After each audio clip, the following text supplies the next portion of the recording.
नमस्कार दोस्तों, CG pharma bye में आप सभी का स्वागत है। दोस्तों आज हम चर्चा करेंगे मल्चिंग शीट के बारे में। दोस्तों 1 एकड़ में कितने मल्चिंग शीट लगता है, कितने की लागत आती है, कौन सी कंपनी का मल्चिंग शीट बेहतर होता है, कितने माइक्रोन की बेहतर होता है, कौन सी फसल में कितने माइक्रोन की मल्चिंग शीट लगाना चाहिए। दोस्तों इन सभी के बारे में आज डिटेल में चर्चा करेंगे। वीडियो के अंत तक बने रहिए।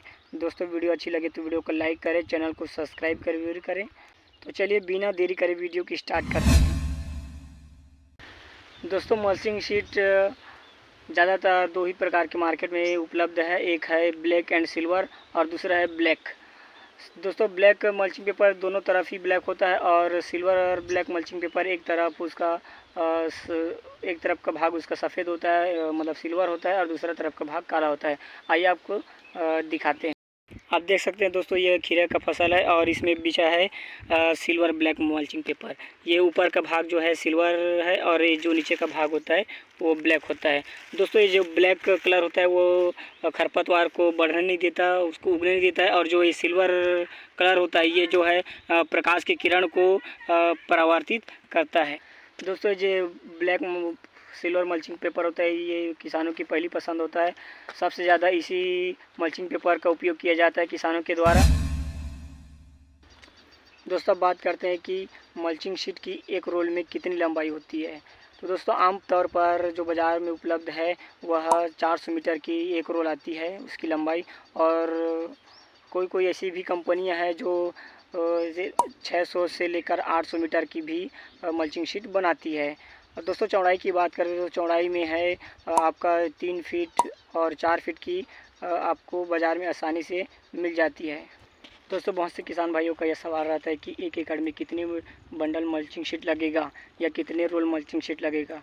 तो दोस्तों यह आपके बेड की डिज़ाइन पर निर्भर करता है कि कितने मल्चिंग शीट लगेगा। तो दोस्तों अगर बेड से बेड की दूरी आपने अधिक रखी है आपने, तो आपको मल्चिंग शीट कम लगेगा, और यदि आप बेड से बेड की दूरी आपने कम रखी है तो बेड अधिक बनेगा, और बेड अधिक बनेगा तो मल्चिंग शीट भी अधिक लगेगा। तो दोस्तों आमतौर पर हम देखते हैं कि 1 एकड़ में लगभग 3 से 5 बंडल आपको मल्चिंग शीट लगता है। दोस्तों अब बात करते हैं कि मल्चिंग शीट की कीमत के बारे में। तो दोस्तों यह उसकी ब्रांड, उसकी लंबाई, उसकी चौड़ाई और उसकी मोटाई के हिसाब से उसकी कीमत तय होती है।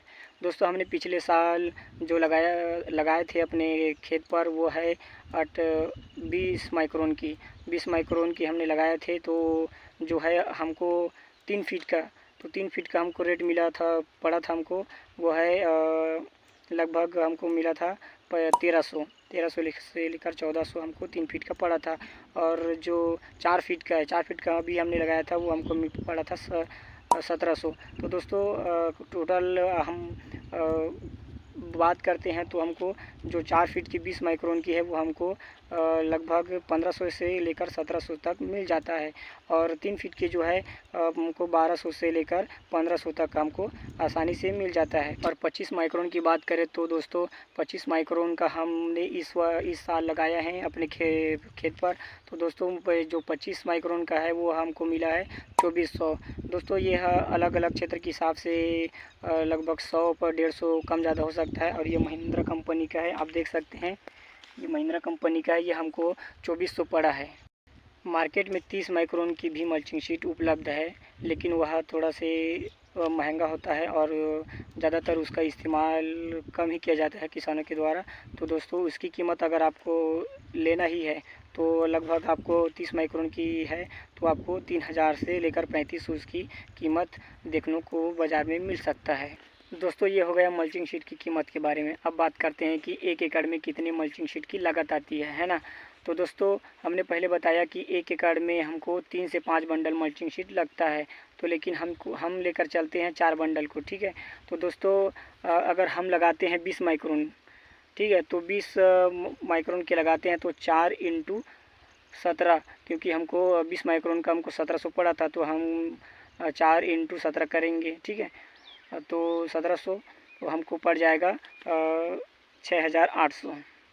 और यदि हम लगाते हैं 25 माइक्रोन, तो 25 माइक्रोन को हमको पड़ा है 2400। तो इसके हिसाब से हम लेके चलते हैं तो 4 इंटू 2400, तो बराबर हो जाएगा हमारा 9,600 रुपये।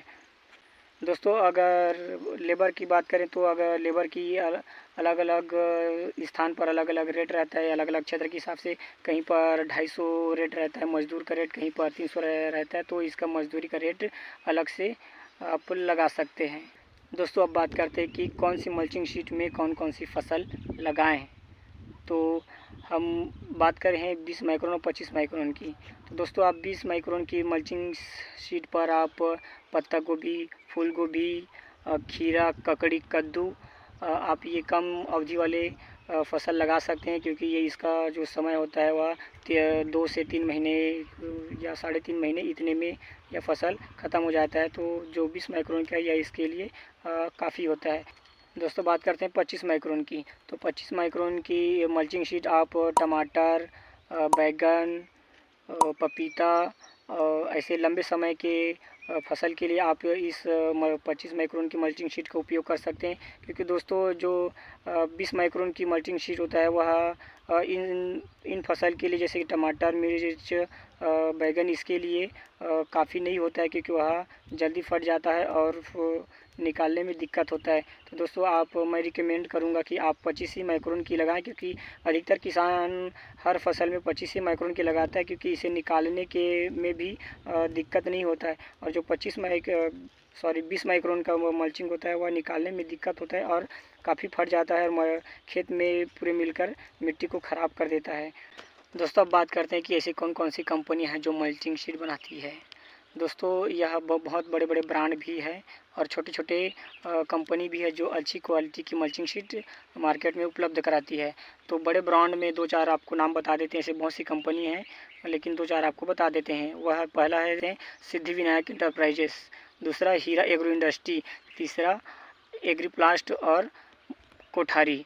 तो दोस्तों ये बड़े बड़े ब्रांड है जो बेहतर क्वालिटी के महंगे और इस अच्छे मल्चिंग शीट बनाती है।